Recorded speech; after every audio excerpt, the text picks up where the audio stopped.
topics on discussion today were the following: historic roads and access, mass rock and religious heritage, and intangible cultural heritage. And as the day unfolded, I found myself thinking less and less about roads, planning policy, or heritage designations, and more about language. Interestingly, neither the Irish or English language, instead, how there are two entirely different ways of describing the world. Earlier in the day, my 4-year-old granddaughter had sat for a short time in the inquiry room, drawing pictures. She drew me, she drew the commissioners, and somehow, without knowing, she seemed to capture the essence of the day.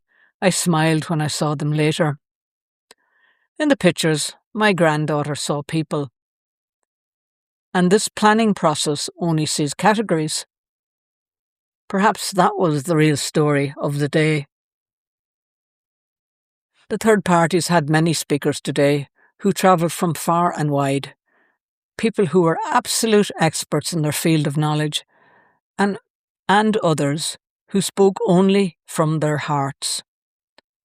As witness after witness spoke up, I watched something remarkable happen. Starting with Father Pat McVey, a retired priest, who was by no means the first speaker to speak on behalf of the third parties today. In fact, it was just before lunch before he got a chance to speak.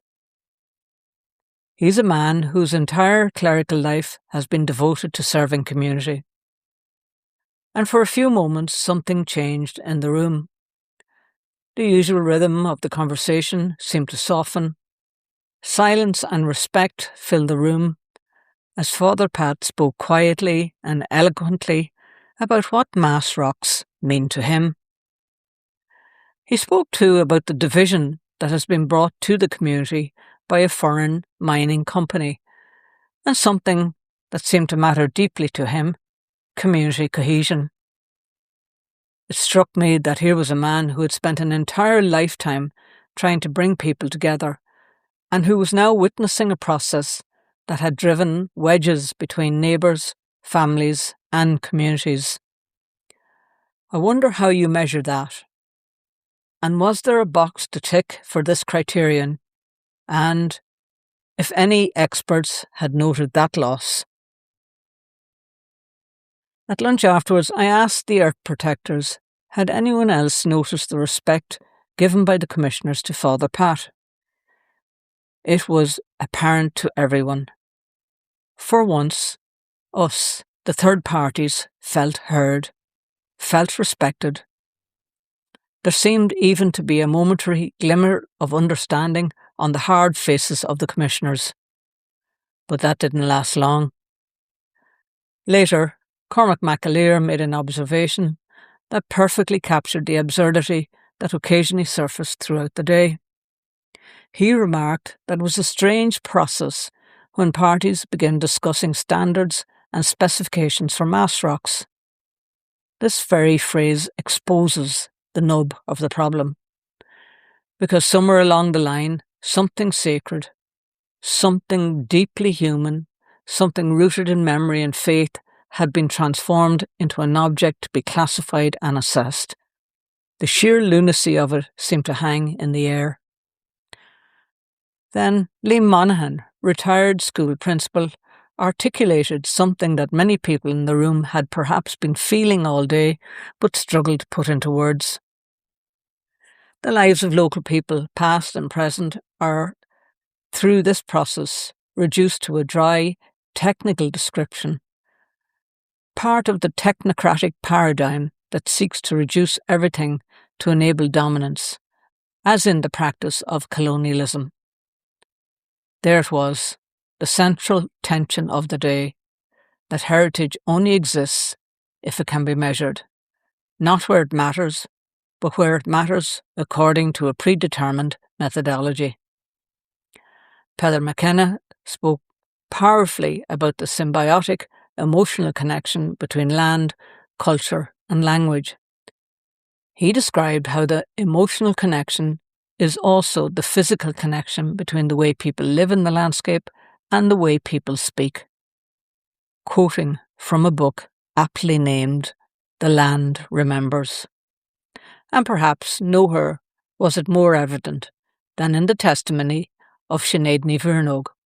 There was something profoundly moving, listening to her speak about her love of the Irish language and how the mountains and bogs shaped the language of the people. For Sinead and her people, language is something living and born of the landscape, something that was carried down through the generations. She explained how the language had died out in her grandparents' time and how she had already reignited the flame of the voice of the Irish-speaking people in Munterlony, her birthplace, recognised as the last Irish-speaking district in Northern Ireland. She spoke about her determination to help recreate an Irish-speaking tradition there once more. For her, the landscape shapes her language, identity and culture, her sense of being and belonging. And the very physical presence of a vast industrial mining complex has the potential to sever all of those connections. She could foresee how the mine might extinguish this tiny spark of language before it ever got going, because of the impact of the massive industrial changes it would wrought on the landscape. Fracturing relationships between people and place, cultures created by landscape that is no longer experienced in the same way, threads weaken, connections loosen, and inheritance becomes harder to pass on. Again and again throughout the day, this theme emerged. Vicenza spoke about her work in community consultation and about the recurring themes she encountered: language, tradition, belonging and place, memory and identity. All the intangible things, the things people carry in their hearts, in their beings, as opposed to archives. Yet what became increasingly apparent was that much of this had never really been measured by Dalradian at all. There was no deep engagement with communities, no thorough listening exercises that sought to understand the lived experience of the people, no thorough gathering of oral histories or cultural narratives. Any evidence gathered was largely through literature reviews, desktop studies and technical assessments, with the odd walkover of the site. Documents talking about people rather than people speaking for themselves. And somewhere along the way, we lost the heart. It seemed to disappear. As I looked again at the drawing my granddaughter had made earlier, I found myself thinking that perhaps she understood something that all of us in the room were struggling to articulate. She had drawn people, not stakeholders, not consultees, people connected one to the other, connected to place, connected to her future. And perhaps that is what today was really about. A struggle between those who see the world as a collection of separate parts and those who understand it as a living web of relationships. Might she have unconsciously understood that sitting in that room were people making decisions that will shape the world she inherits long after all of us have gone? You can check out her drawings in the notes. That's it for now. See you all tomorrow.